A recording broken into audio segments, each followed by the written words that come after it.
আসসালামু আলাইকুম বন্ধুরা, আপনারা কেমন আছেন? আমি আলহামদুলিল্লাহ। আমি আজকে শাপলা চিংড়ি মাছ ভাজি করব। চলেন আমার সাথে থাকেন আপনারা, আমি কিভাবে ভাজি করি দেখেন। বন্ধুরা দেখেন, আমি শাপলাগুলো সুন্দর করে কেটে নিয়েছি। কতগুলো শাপলা হয়েছে, কিন্তু রান্না করলে একদম কমে যাবে। আর শাপলাগুলো ছিল আমার একদম চিকন চিকন, এই যে দেখেন কত চিকন শাপলাগুলো। কাটতে আমার অনেক সময় লেগেছে। শাপলাগুলো চিকন শাপলা কাটতে সময় লাগে, কিন্তু মোটা শাপলাগুলো কাটতে সময় লাগে না। তো আমি এখন এখানে পানি গরম দিয়েছি, একটু ভাপে দেব যাতে শাপলার কষটা বের হয়ে যায়। পানিটা গরম হয়ে গেছে, এখন আমি শাপলাগুলো দিয়ে দিব। বিসমিল্লাহ।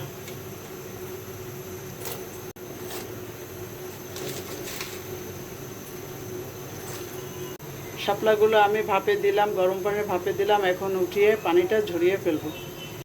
আমি এখানে পেঁয়াজ আর কাঁচা ঝালটা দিয়ে দিলাম, একটু তেলের উপর ভাজি করে নিব। চিংড়ি মাছটা আমি আলাদা করে একটু ফ্রাই করে নিলাম, হালকা একটু তেলের উপর ভাজি করে নিলাম। তাহলে চিংড়ি মাছটা একটু শক্ত শক্ত থাকবে, যখন শাপলাটা খাবে দাঁতের সাথে এটা শক্ত শক্ত লাগবে, একটু ভালো লাগবে মাছটা। 1 চামচ মরিচের গুঁড়ো দিয়ে দিলাম, হলুদের গুঁড়া দিলাম, 1/2 চামচ লবণ দিলাম। এখন আমি সুন্দর করে এটাকে তার সাথে মিলিয়ে কষিয়ে নেব।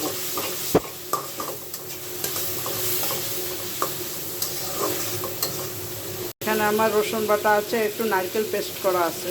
এই যে আমি এগুলো সব দিয়ে দিব এখন। নারকেলের পানিটা,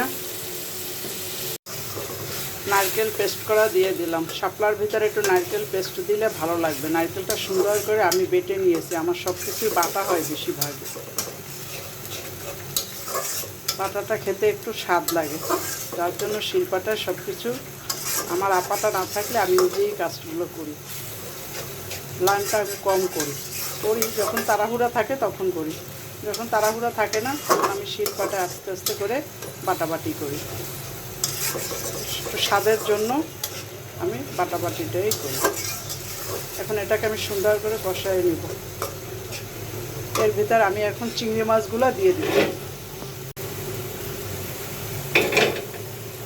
চিংড়ি মাছ আরও কয়টা আছে এখানে, চিংড়ি মাছগুলো দিয়ে দিলাম। নারকেলের ভিতর চিংড়ি মাছের যে একটা ফ্লেভার, এটা ঢুকে যাবে। এরপরে আমি শাপলাটা দিব। মশলাটা কষানো শেষ। এই যে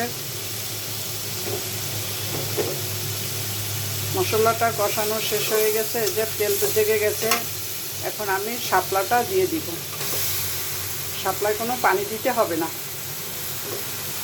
শাপলাটা সুন্দর করে নাড়াই চাড়াই এটার সাথে মিলাই দিতে হবে।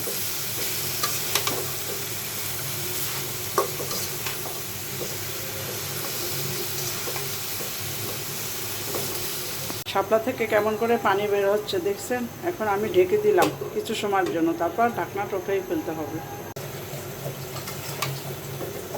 আমার শাপলাটা দেখি কেমন হয়েছে।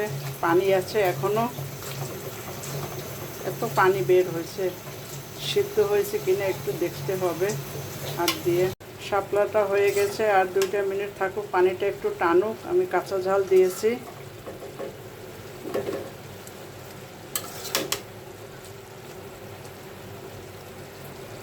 পানি আছে ভিতরে, পানিটা একবারে টেনে যাবে, তারপর উঠাবো।